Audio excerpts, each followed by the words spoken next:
some numbers are actually what we call perfect squares.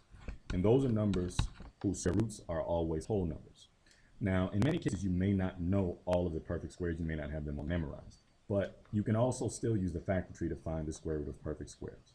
So again, we have the number 324 that we want to find the square root of.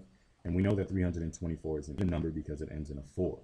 So we'll divide that by 2. 2 goes into 324 162 times. We'll break 162 down again, knowing that it's an even number. It's also divisible by 2.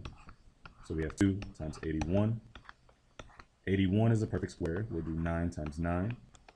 And just to continue, we'll do 3 times 3 and 3 times 3 again. Once again, don't forget to circle those prime numbers. What you should be noticing is that all of the numbers that we have represented have a matching number.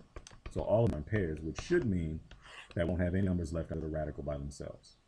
So let's write all the prime numbers under the radical.